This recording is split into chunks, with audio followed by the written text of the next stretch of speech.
अस्सलाम वालेकुम स्टूडेंट्स। हम लास्ट सेशन में बेसिक प्रिलिमिनरीज जो हैं वो डिस्कस कर चुके थे, ठीक है। और उसके अंदर हमने जो है वो फ्रैंक-एल्बर्टनिक की जो बेसिक एक्सरसाइजेज हैं, जो अपेंडिक्स एक्सरसाइजेज हैं, उसकी एक्सरसाइजेज के क्वेश्चंस करे थे। और उसके बाद जो है अब हमने फर्दर अपने सेशन को जो है आगे लेके जाना है। और इस सेशन के अंदर हम जो है वो फ्रैंक-एल्बर्टनिक का चैप्टर 1 रिव्यू करेंगे, जो कि आप बिफोर लॉकडाउन सस्पेंशन जो है वो हम पढ़ चुके हैं, ठीक है। तो उसके अंदर हम जो है वो चैप्टर 1 की कुछ एक्सरसाइजेस का आज जो है वो रिव्यू करेंगे। देन फिर आप जो है, क्योंकि इसमें गैप आ गया है, तो आप इन वीडियोस को देखकर अपना चैप्टर 1 की एक्सरसाइजेस का जो है वो काम, आप अपनी प्रैक्टिस जो है वो स्टार्ट कर सकते हैं, ठीक है। तो चैप्टर 1 बेसिकली जो है वो किसका है? चैप्टर 1 बेसिकली जो है वो first degree and second degree equations से रिलेटेड है, ठीक है। और उसके अंदर जो है वो बेसिक इक्वेशंस के सॉल्यूशन जो है वो हमने यहाँ पे देखने हैं, ठीक है। अच्छा, अब सिलसिला कुछ इस तरीके से होगा कि हम एक्सरसाइज जो है उसके अंदर से कुछ सवाल सिलेक्ट करके जो है वो सवाल हम यहाँ पर करेंगे, ताकि उसके अंदर वो जो तमाम एक्सरसाइज हम यहाँ पे इस सेशन में कर सकें। तो उस सेशन के अंदर जो है वो तमाम एक्सरसाइजेस को चाहेंगे कि हम आपका जो है वो रिव्यू कर लें। तो स्टार्टिंग जो है वो हम चैप्टर 1 की एक्सरसाइज से कर रहे हैं। और वो एक्सरसाइज हमारी हो जाएगी आपके पास, that is section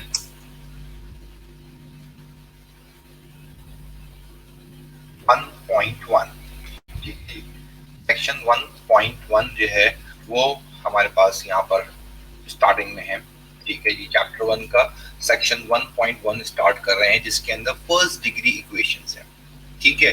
first degree equation, degree of equation हमने जो लास्ट सेशन हमारा जो था, जो बेसिक प्रिलिमिनरीज का था, उसके अंदर हमने जो है आपको बताया था कि फर्स्ट डिग्री या सेकंड डिग्री इक्वेशंस जो है वो क्या होती हैं। किसी भी इक्वेशन के अंदर जो जितनी भी आपके पास टर्म्स अवेलेबल होती हैं, उसके अंदर आपके पास जिस टर्म की हाईएस्ट पावर होती है उसको हम कहते हैं that is the degree of the equation. तो फर्स्ट डिग्री इक्वेशन का मतलब ही क्या है? फर्स्ट डिग्री इक्वेशन का मतलब ये होता है आपके पास इक्वेशन के अंदर एक वेरिएबल होगा, ठीक है। अच्छा, एक वेरिएबल के साथ साथ आपके पास यहाँ पे क्या है, वेरिएबल्स की तादाद भी होती है। किसी इक्वेशन के अंदर एक वेरिएबल होता है, किसी इक्वेशन में दो वेरिएबल्स होते हैं, किसी इक्वेशन में तीन वेरिएबल्स भी हो सकते हैं। मगर ये जो आपका फर्स्ट चैप्टर है जिसके अंदर हम सेक्शन 1.1 को रिव्यू कर रहे हैं, इसके अंदर फर्स्ट डिग्री इक्वेशन यानी जो वेरिएबल्स होंगे उनकी पावर मैक्सिमम 1 होगी, और वो भी एक वेरिएबल के अंदर ही हम देखेंगे कि क्या होता है, ठीक है जी। यानी we are solving first degree equation with one variable. तो अब स्टार्ट करते हैं सेक्शन 1.1। और सेक्शन 1.1 के अंदर हमारे पास जो क्वेश्चंस हैं, तो टोटल 24 क्वेश्चंस हैं, जिसको हम क्लास में रिव्यू कर चुके हैं, मतलब पढ़ चुके हैं। और आप में से हो सकता है बहुत सारे लोगों ने जो है वो ये क्वेश्चंस करे हुए भी हों, बट क्योंकि टाइम जो है वो काफ़ी ज़्यादा गुजर गया है और आपकी जो है वो प्रैक्टिस शायद जो है उसकी ना रही हो, इसलिए हम इसको जो है वो इसका रिव्यू जो है वो स्टार्ट कर रहे हैं, ठीक है। हम सेक्शन 1.1 के अंदर जो है वो क्वेश्चंस ले रहे हैं, और सेक्शन 1.1 के जो क्वेश्चंस हैं उसमें डिफरेंट 24 तक क्वेश्चंस हैं। तो हम उसमें से जो है वो सिलेक्शन स्टार्ट करेंगे, that will be for around 2 to 3 questions, ताकि आपको डिफरेंट क्वेश्चंस के सिनेरियोज जो हैं वो यहाँ पर आपको मिल जाए, ठीक है। स्टार्टिंग फ्रॉम द बेसिक्स, ठीक है। हम यहाँ पे जो है सेक्शन 1.1 का क्वेश्चन नंबर 3 सॉल्व कर रहे हैं, ठीक है जी। क्वेश्चन नंबर 3 पे जा रहे हैं। क्वेश्चन नंबर 3 क्या कहता है आपके पास, that is 2x plus 4 equals to 16 minus x, ठीक है। 2x plus 4 equals to 16 minus x, ये हमारे पास क्या है, फर्स्ट डिग्री इक्वेशन है। और ये फर्स्ट डिग्री इक्वेशन जो है वो विद वन वेरिएबल है। अब आप देख रहे हैं इसके अंदर सिर्फ एक वेरिएबल आपको x नजर आ रहा है। देन स्टार्टिंग द सॉल्यूशन, तो फर्स्ट डिग्री का सॉल्यूशन हमारे पास कैसे होता है? फर्स्ट डिग्री का सॉल्यूशन हमारे पास क्या होगा कि x के वेरिएबल्स जो है हमारे पास नजर आ रहे हैं, उनको हम वन साइड पे कर देते हैं। तो लेफ्ट हैंड साइड पे 2x था, ये माइनस एक्स इधर आके जो है वो हो जाएगा प्लस एक्स। देन इधर राइट हैंड साइड पे पहले से 16 मौजूद था, प्लस 4 इधर आके जो है वो हो जाएगा माइनस 4। तो ये बन जाएगा आपके पास 2x plus x will become that is 3x, और यहाँ आपके पास 16 minus 4 जो है वो हो जाएगा आपके पास 12, और 3 और x आपस में जो है वो यहाँ पे मल्टीप्लाई हो रहे हैं, तो इट मीन्स के यहाँ आके 3 जो है वो 12 से डिवाइड हो जाएगा।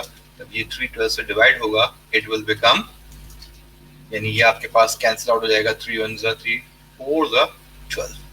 तो हमारे पास जो सोल्यूशन सेट आ जाएगा, इसका सोल्यूशन सेट क्या आ जाएगा हमारे पास, solution set will become that is 4।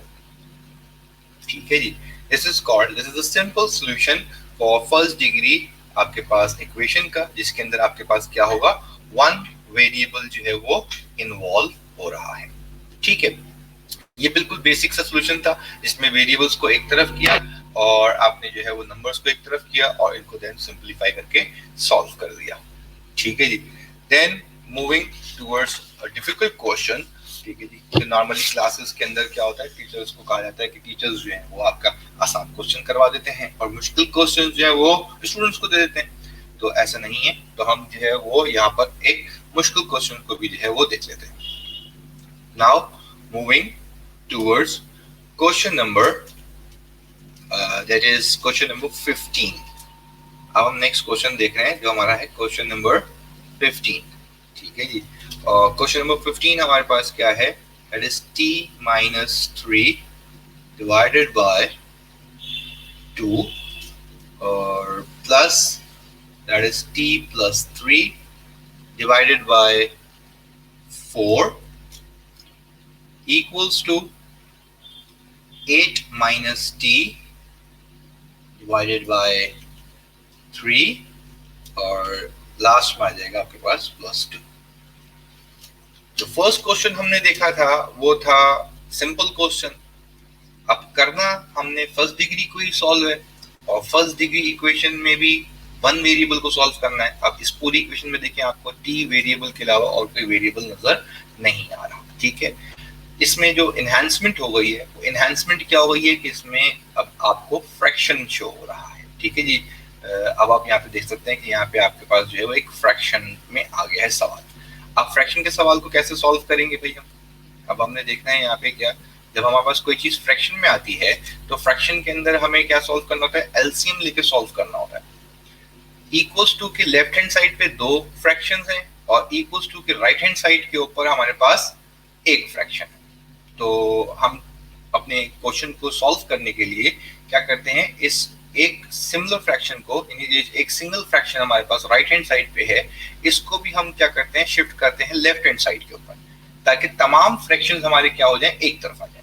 तो हम उसको कैसे लिखेंगे, हम उसको लिखते हैं t minus 3 divided by 2 plus t plus 3 divided by 4, और ये पूरा फ्रैक्शन 8 minus 3t upon 3, ये पॉजिटिव है, इस फ्रैक्शन के बाहर कोई साइन नहीं है, तो ये यहाँ पे आके क्या हो जाएगा, माइनस 8 minus t upon 3। अच्छा जी, equals to it will become 2। अच्छा, अब ये याद रखिएगा कि जब हम किसी फ्रैक्शन को राइट हैंड साइड से लेफ्ट हैंड साइड पे शिफ्ट करते हैं तो फ्रैक्शन के अंदर जो साइन होती है, ठीक है जी, वो चेंज नहीं होती। इस फ्रैक्शन की ओवरऑल साइन जो थी वो पॉजिटिव थी, जब इसको हमने शिफ्ट किया तो ये क्या हो गया, नेगेटिव हो गया। ओके, अगर हम इंडिविजुअल किसी वैल्यू को शिफ्ट करते हैं तो फिर उसकी साइन चेंज हो जाती है, अगर प्लस में है तो वो माइनस हो जाती है और माइनस में होगी तो वो प्लस में हो जाएगी। ठीक है जी, अब यहाँ हमारे पास 3 जो है वो डिनोमिनेटर में वैल्यूज है फ्रैक्शन की, 2, 4 एंड 3। तो 2, 4 और 3 आपके पास जब हम इसको एलसीएम से सॉल्व करेंगे, तो एलसीएम से सॉल्व करने के लिए हम यहाँ पे इसका एलसीएम लेना है। तो 2, 4 और 3 का एलसीएम क्या होगा, 2, 4, 3 का एलसीएम जो है वो आ गया आपके पास, दैट इज 12। ठीक, 12 कैसे आता है एलसीएम, लेट्स सी, यहाँ पे हम जो है वो डिफरेंट कलर से आपको एलसीएम शो कर देते हैं। 2, 4 और 3 का एलसीएम लेना है।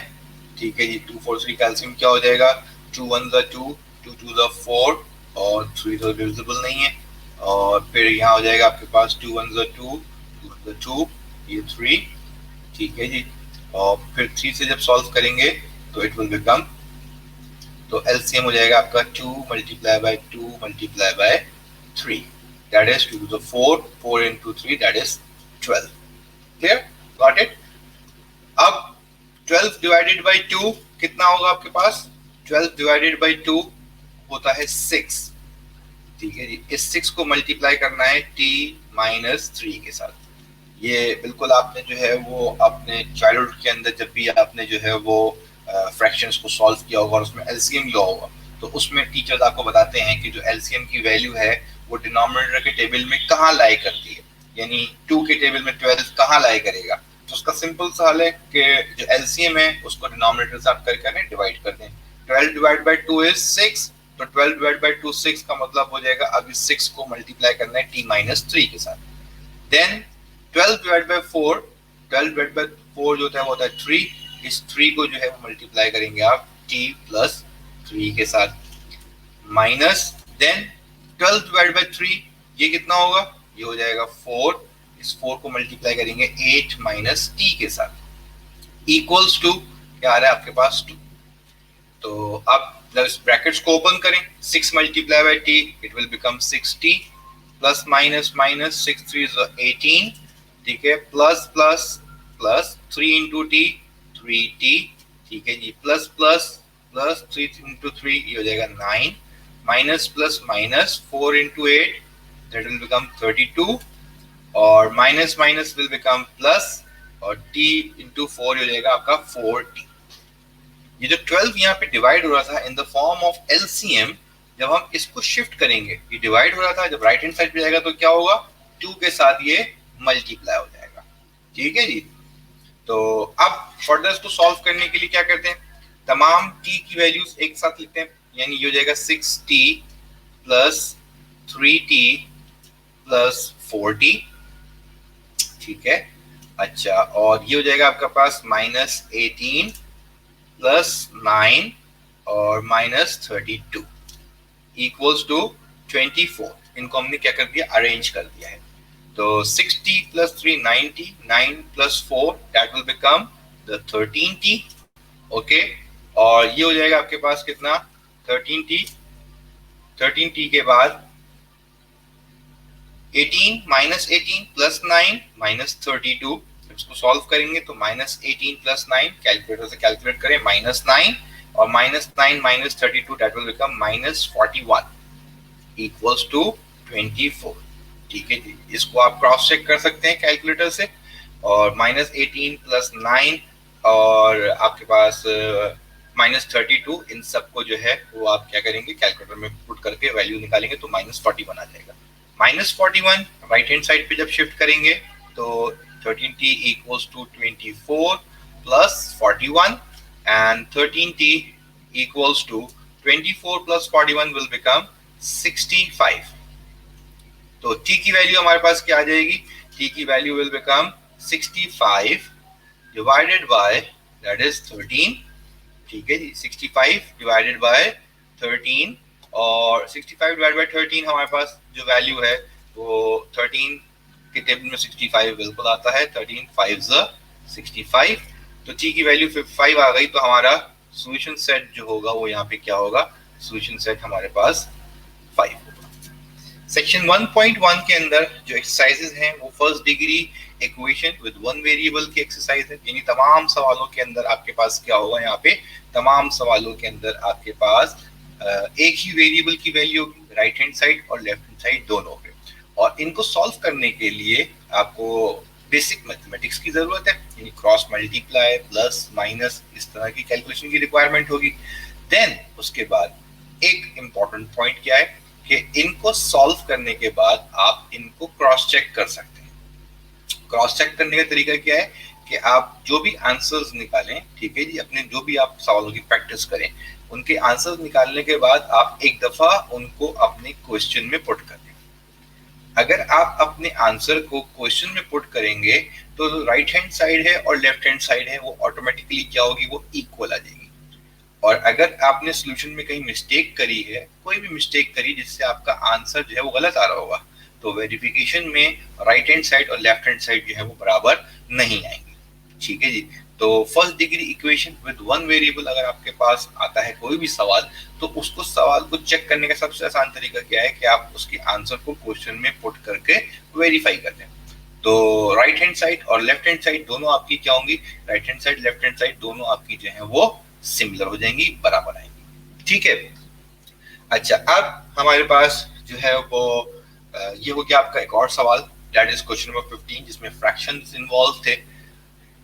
अब एक सवाल हम ब्रैकेट ओपनिंग की तरफ से भी कर लेते हैं, ठीक है जी, ताकि आपका जो है वो कोई कंफ्यूजन इसमें आपको ना रहे।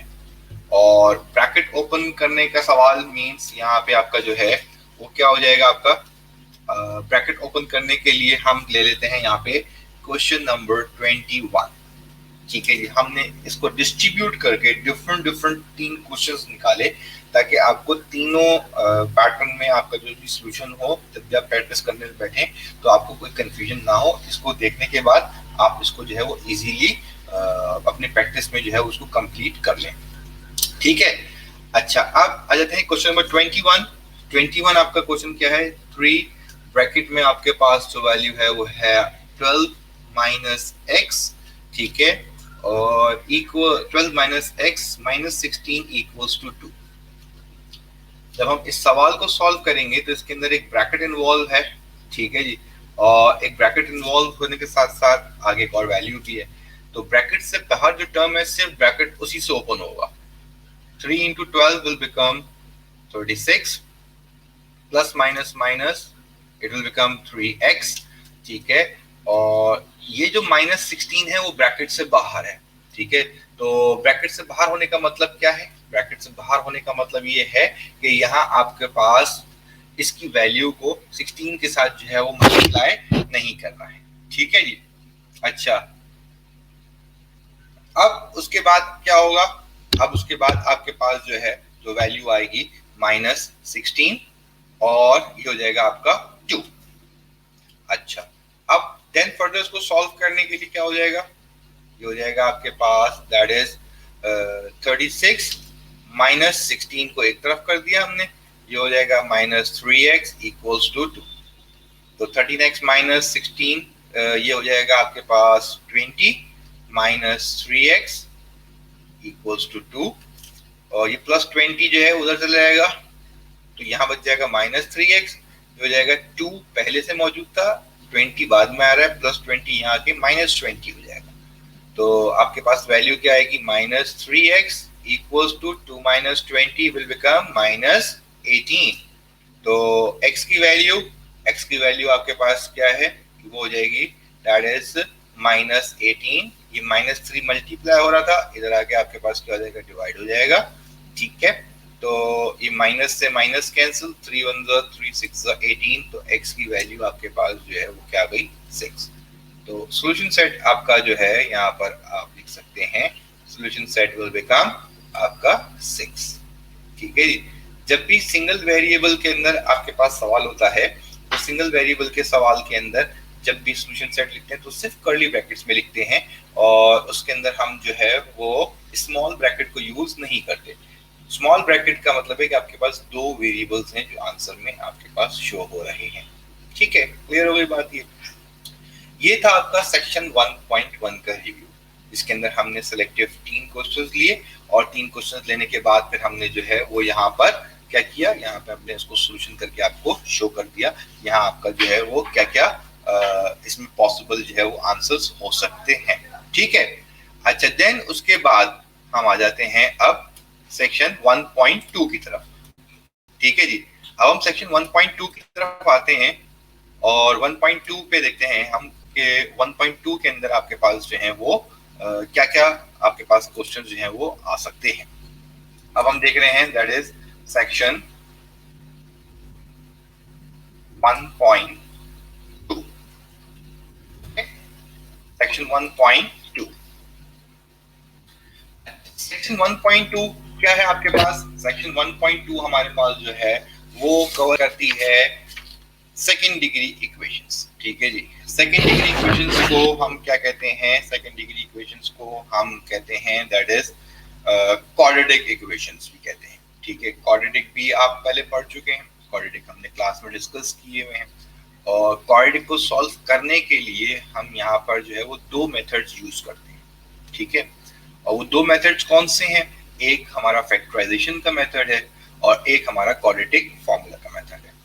तो हम कुछ दो सवाल जो हैं वो हम क्वाड्रेटिक फैक्टराइजेशन को सॉल्व करेंगे क्वाड्रेटिक की और थ्रू फैक्टराइजेशन, और दो सवालों को हम जो है वो करेंगे क्वाड्रेटिक फॉर्मूले के थ्रू, ताकि आप इस 1.2 एक्सरसाइज को जो है वो भी अपनी प्रैक्टिस में कंप्लीट कर सकें। तो फर्स्ट पार्ट जो है वो हमारे पास क्या है? फर्स्ट पार्ट हमारे पास जो है that is considering with factoring, ठीक है जी।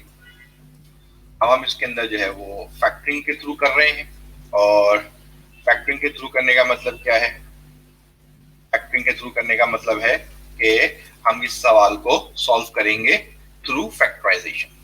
तो क्वेश्चन नंबर 1 से लेकर क्वेश्चन नंबर 16 तक आपकी सेक्शन 1.2 जो है उसके अंदर सवालों को फैक्टराइजेशन के थ्रू सॉल्व करना है, और उसमें से हम कुछ जो है वो दो सवाल जो है वो सिलेक्ट करते हैं और फिर हम उसको जो है वो आपको सॉल्व करके दिखाते हैं।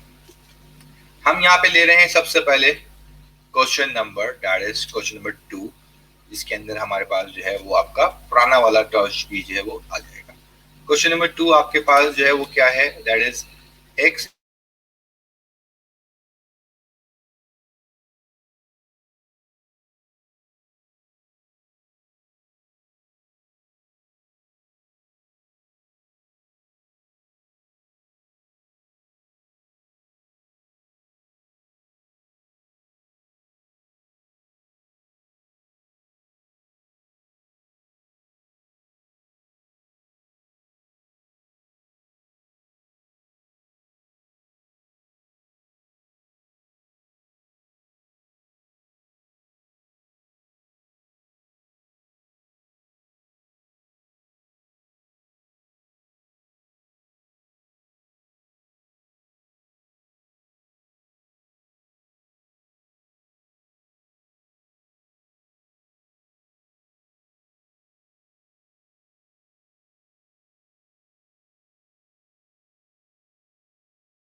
1.1 का आपने जो सवाल देखा है वो कौन सा था?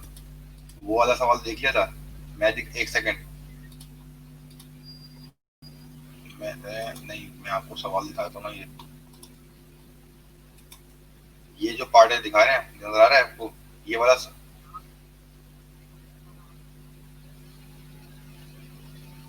तो मैं 1.2 से दोबारा स्टार्ट कर देता हूँ ना। अच्छा ठीक है ठीक है ठीक है, अच्छा चलो ठीक है, ओके।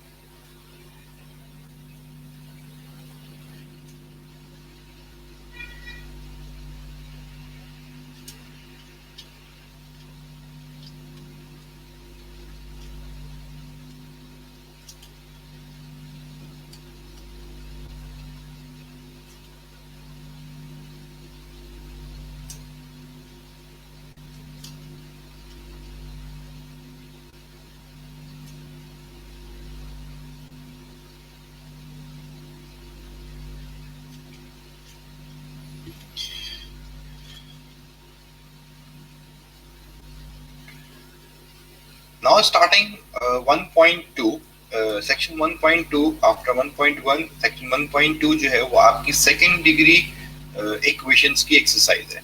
और सेकेंड डिग्री इन इक्वेशन को आप क्वाड्रेटिक इक्वेशंस कहते हैं। बहुत ही रिनोन टर्म है ये क्वाड्रेटिक इक्वेशन की, ठीक है जी। अच्छा, क्वाड्रेटिक इक्वेशन को सॉल्व करने के लिए हमारे पास दो तरीके होते हैं, या तो हम फैक्टराइजेशन से सॉल्व करते हैं या हम क्वाड्रेटिक फॉर्मूले के थ्रू सॉल्व करते हैं।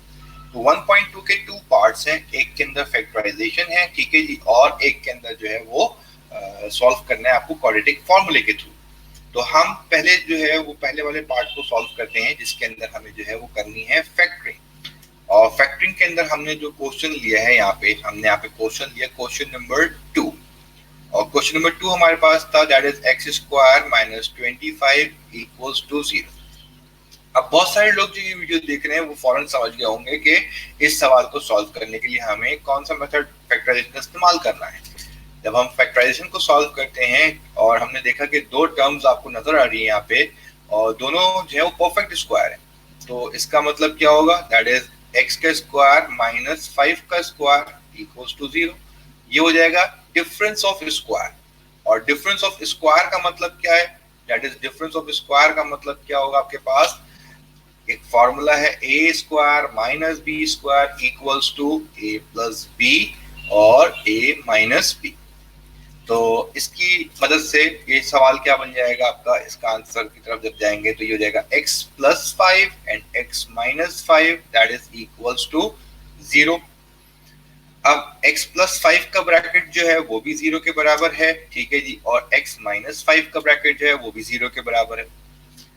इसको सॉल्व करेंगे हम तो +5 इधर आकर -5 हो जाएगा, और ये -5 को सॉल्व करेंगे तो इधर आके +5 हो जाएगा। यानी यहाँ हमारे पास सॉल्यूशन सेट की वैल्यू क्या होगी? आपके पास सॉल्यूशन सेट की वैल्यू का मतलब हो जाएगा दैट इज -5 एंड +5।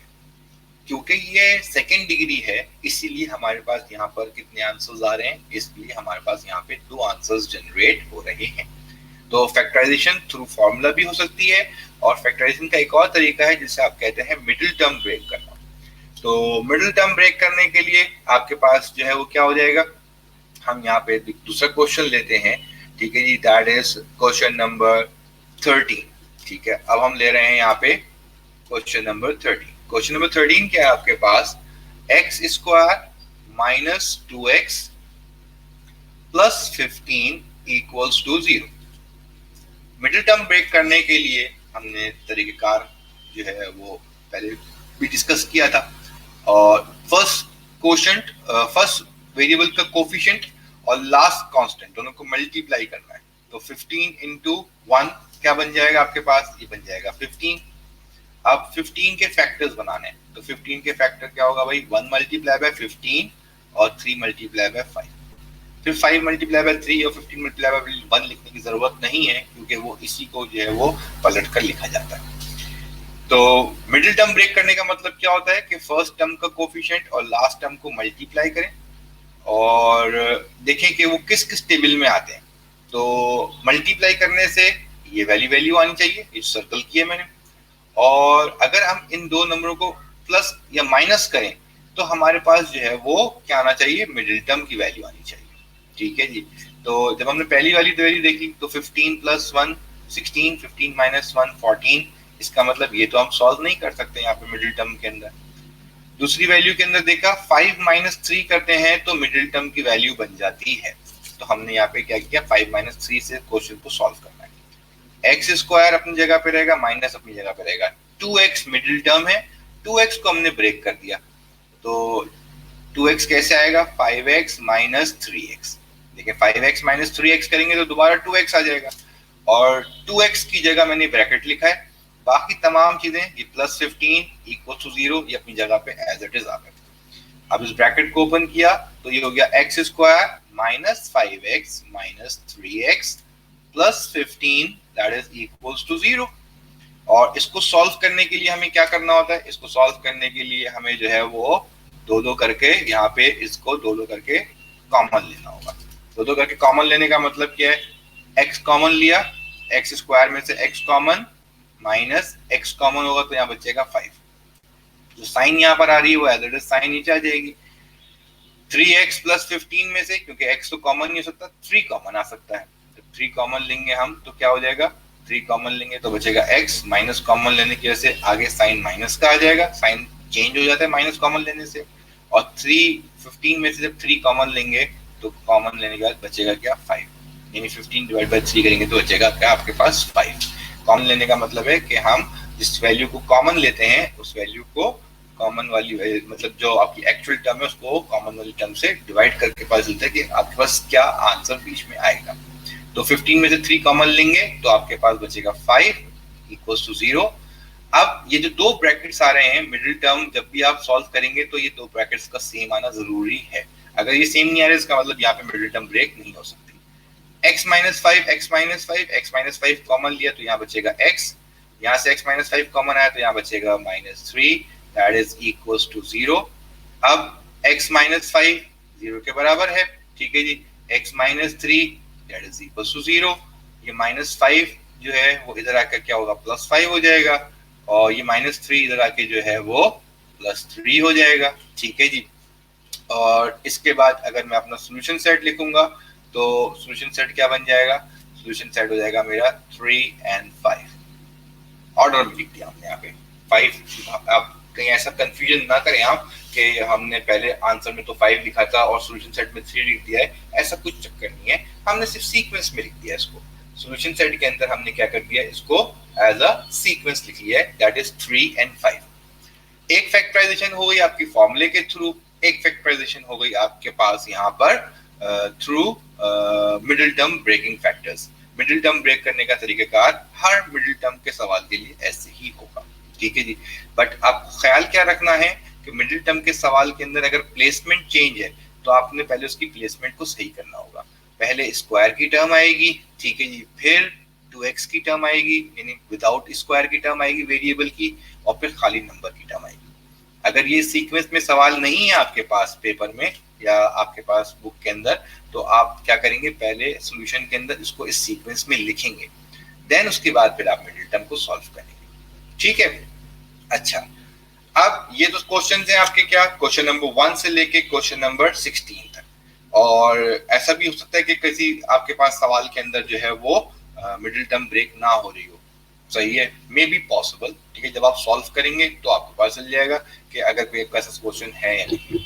अदरवाइज आपको फॉर्मूले की एप्लीकेशन और मिडिल टर्म की एप्लीकेशन यहाँ हमने दोनों एक्सप्लेन कर दी। अब हम जा रहे हैं किसकी तरफ, अब हम जा रहे हैं क्वाड्रेटिक फॉर्मूले की तरफ। अब जो हम सॉल्व करेंगे वो किसको सॉल्व करेंगे, क्वाड्रेटिक फॉर्मूला, ठीक है जी। क्वाड्रेटिक फॉर्मूला सॉल्व कर रहे हैं हम।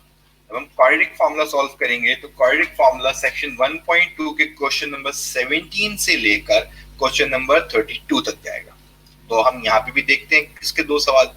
पहले एक सिंपल सवाल सा ले लेते हैं। सिंपल सवाल में क्या आ जाएगा आपके पास, सिंपल सवाल हम ले लेते हैं, दैट इज क्वेश्चन नंबर 17।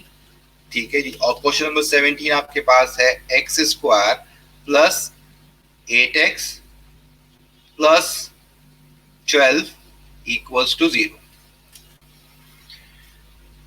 जो हमारे पास क्वाड्रेटिक इक्वेशन है इसको हम सॉल्व करते हैं जब हम, ठीक है जी, तो सॉल्व करने के लिए हम यहाँ पे ले लेते हैं क्या, by comparing the above equation with, किससे कंपेयर कर रहे हैं आप, that is ax square plus bx plus c equals to 0। ये स्टैंडर्ड फॉर्म है क्वाड्रेटिक की, और ये जो सवाल है इसको हम इससे कंपेयर कर रहे हैं। तो जब भी याद रखें कि जब भी हम ऐसी कोई कंपैरिजन बनाते हैं तो कंपैरिजन के अंदर वेरिएबल्स को कंपेयर नहीं किया था। अब एक्स स्क्वायर की जगह पे तो एक्स स्क्वायर मौजूद है, तो देयरफॉर ए की वैल्यू क्या हो जाएगी 1। ठीक है जी, एक्स की जगह पे एक्स मौजूद है, बी की वैल्यू हो जाएगी 8। ठीक है जी, और सी की वैल्यू में आपको क्या मिल रहा है यहाँ पे 12। तो हम यहाँ ले लेते हैं बाय यूजिंग क्वाड्रेटिक फॉर्मूला। ठीक है जी, हम क्वाड्रेटिक फॉर्मूला इस्तेमाल कर रहे हैं, और क्वाड्रेटिक फॉर्मूला आपके पास क्या होता है, वेरिएबल x है तो हम यहाँ पे लिखते हैं that is x equals to minus b plus minus, ये हो जाएगा आपका बी स्क्वायर माइनस 4ac।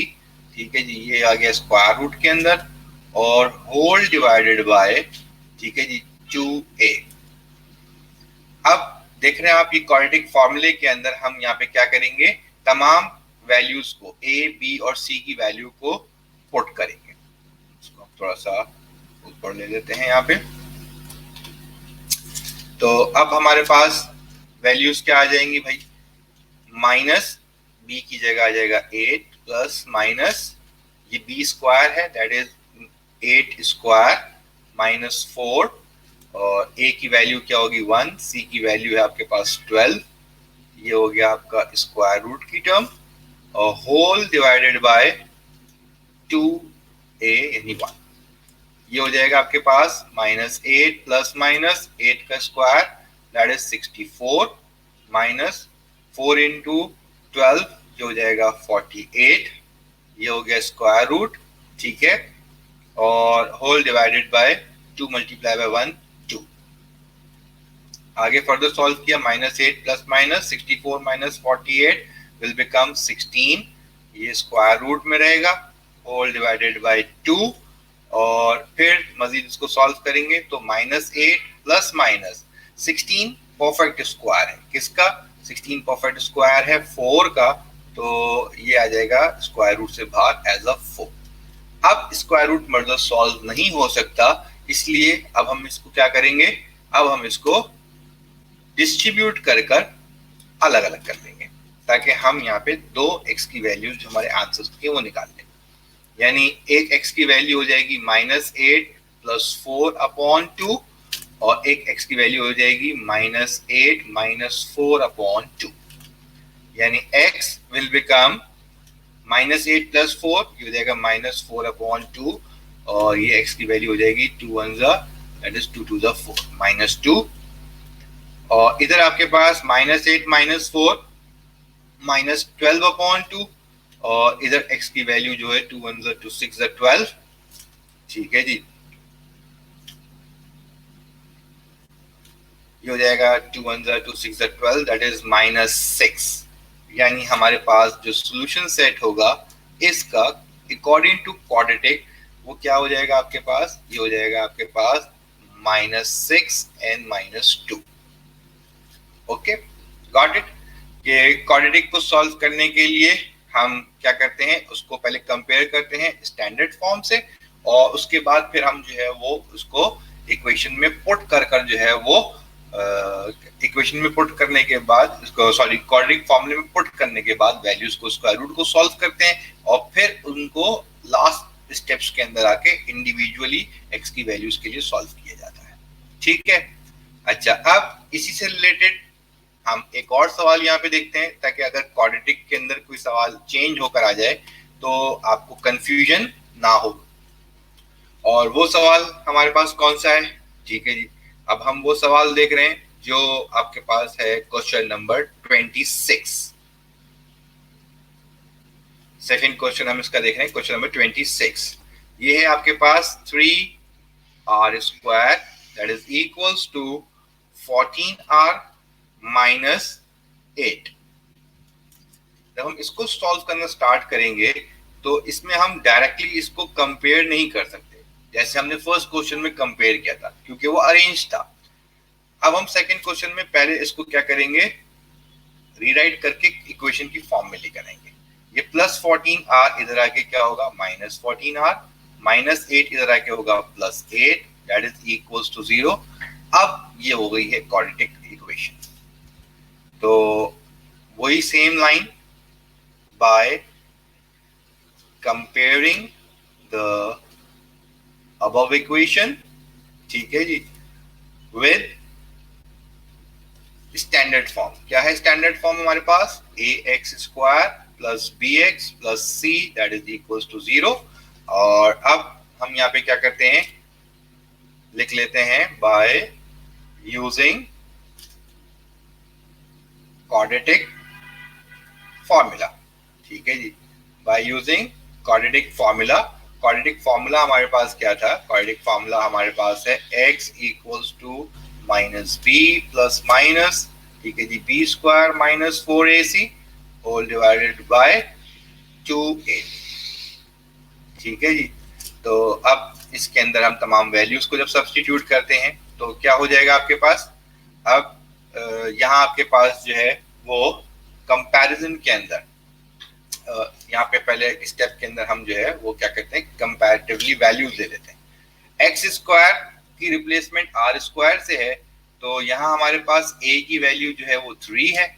ठीक है जी, अच्छा x जो है वो r से यहाँ पे रिजेंबल कर रहा है, तो b की वैल्यू जो है वो हमारे पास -14 है। ठीक है जी, और c जो है वो हमारे पास यहाँ पे जो है वो 8 है। इस स्टेप को बेसिकली हम जो है वो फॉर्मूले की एप्लीकेशन से ऊपर लिखते हैं, पहले लिखते हैं, बट हमने वहां पे बाय यूजिंग क्वाड्रेटिक फॉर्मूला पहले लिख दिया था, तो हमने इसलिए जो है वो ये एबीसी की वैल्यू बाद में ली। अब यहाँ हमारे पास वेरिएबल आर, अब वेरिएबल आर के लिए हमने वैल्यूज पुट करी, फॉर्मूले का माइनस, बी की वैल्यू भी क्या है माइनस में, तो मैंने क्या किया, माइनस बी की वैल्यू जो थी वो ब्रैकेट में ले ली, प्लस माइनस बी का स्क्वायर यानी -14 का स्क्वायर -4, ए की वैल्यू हो जाएगी 3 और सी की वैल्यू हो जाएगी 8, होल स्क्वायर रूट में आ जाएगी वैल्यू। और इन सबको डिवाइड करना है आपको 2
will put these values in the formula.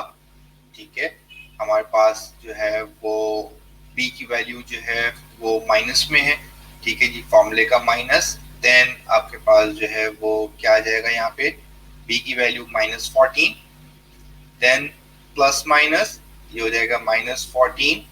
ठीक है, -14 होल स्क्वायर, b स्क्वायर की जगह -4, a की वैल्यू हो जाएगी 3, c की वैल्यू आपके पास है 8, ये आ जाएगा स्क्वायर रूट में। ठीक है, होल डिवाइडेड बाय 2a। ठीक है, 2a का मतलब 2 डिवाइडेड बाय 2 इंटू 3। r क्यों लिख रहे हैं यहाँ पे हम? r इसलिए लिख रहे हैं क्योंकि हमारे पास जो वेरिएबल है वो r है। हर सवाल में आपने x नहीं लिखना, जो वेरिएबल गिवन होगा आपने वही वेरिएबल लिखना होगा। तो माइनस इंटू माइनस ये हो जाएगा +14।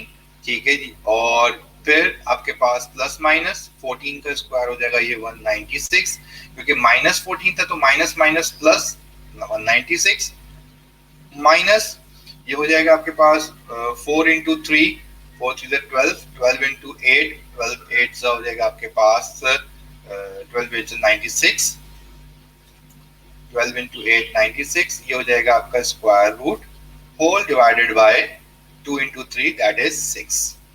फिर r equals to that is 14 plus minus 196 minus 96 will become that is 100 square root में डिवाइडेड बाय 6, और r की वैल्यू आपके पास जो है वो क्या आ जाएगी 14 प्लस माइनस 100 जो है वो परफेक्ट स्क्वायर है। वो किसका परफेक्ट स्क्वायर है? That is the perfect square of 10, तो ये हो जाएगा 10 होल डिवाइडेड बाय 6।